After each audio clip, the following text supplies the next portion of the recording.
The MacVenture games were always some of my favorite. They were these series of adventure games released by ICOM Simulations throughout the mid to late 80s. Two of these games, Déjà Vu 1 and 2, were hard-boiled detective games.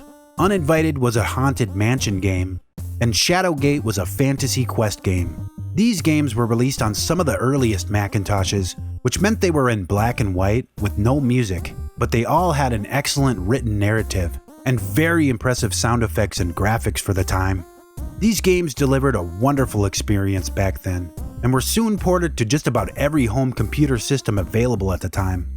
DOS, Amiga, Apple IIgs, just to name a few.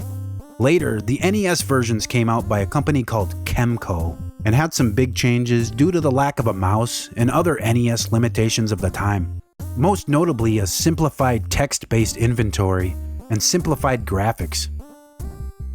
This week, I was originally planning on taking a look at the re-releases of these MacVenture games on Steam, but in my searches I ran across this game, From Beyond Prologue. It's a MacVenture-inspired adventure game from SuckerFree Games. This was released back in December of 2018, but it hadn't hit my radar until just now. Unfortunately, this game seems to be inspired by the later NES MacVentures, but still looked to be a pretty decent game. It functioned the same as the NES version, with the view on the left and your inventory on the right, and your commands at the bottom. You click on the little squares down here to move around. But yeah, I couldn't help myself here, so I bought it for $2.99 and played through it, so I could tell you what I thought about it. Don't worry either, I'll try to keep this as spoiler-free as possible. So let's get into it. This game takes place in the winter of 1910.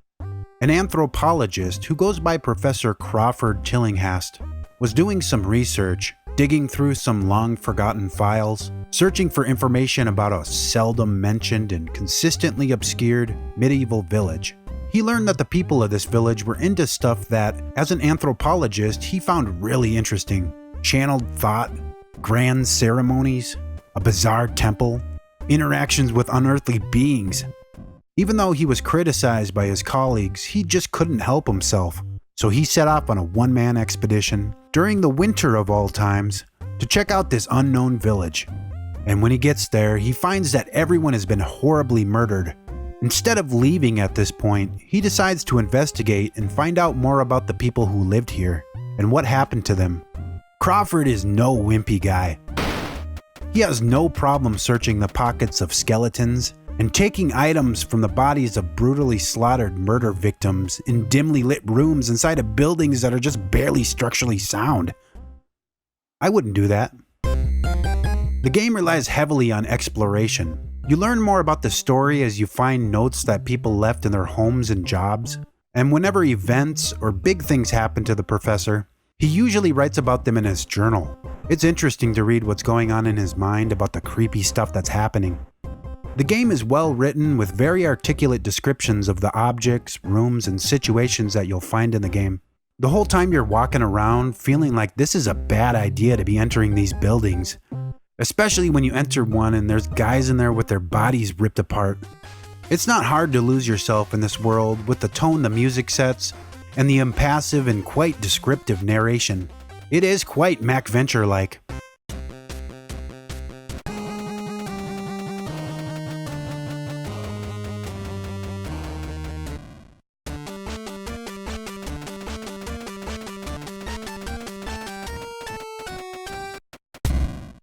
Graphically, this game was crafted in a classic Nintendo NES style. I guess that's what SuckerFree was going for, the NES versions of MacVenture games, with the inventory listed in text and the view on the left.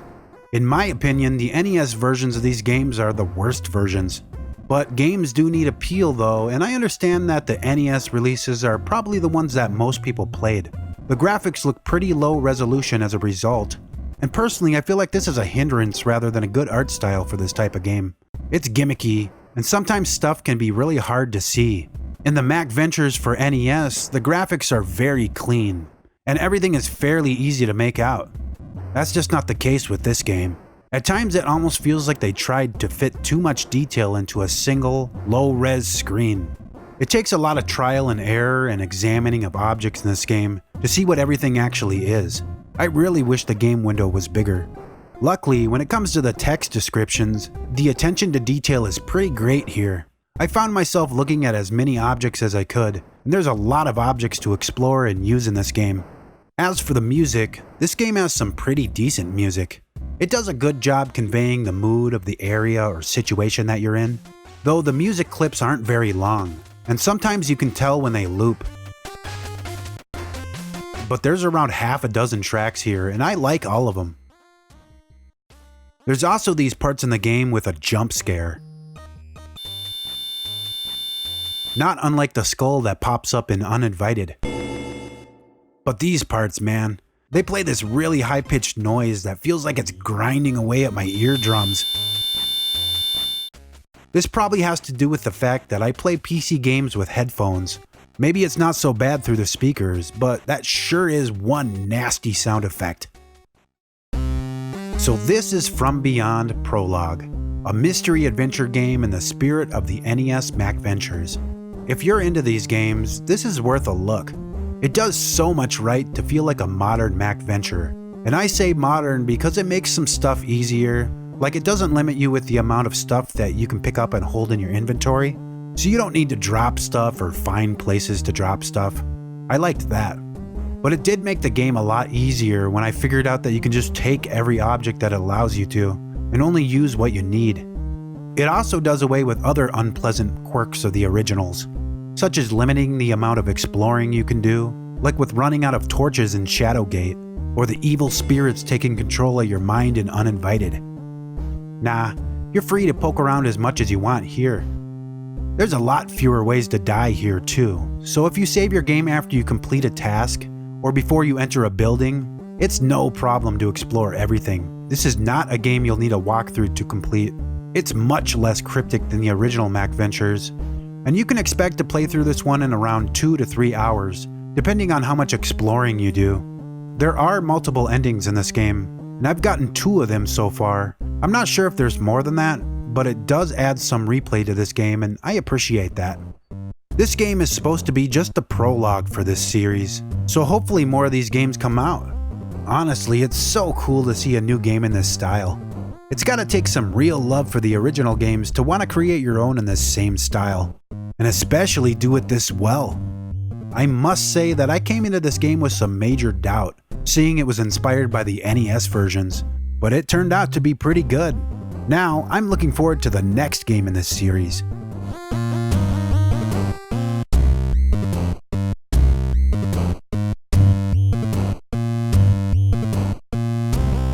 Hey, if you enjoyed this video, remember to leave a like on it, and subscribe if you haven't already. I set up a Patreon account to help make these weekly videos possible on this channel. For as little as $1 a month, you can really help out this channel. You guys are awesome and keep me coming back each week. Thanks so much for watching, and I'll see you next week with a new video. Goodbye.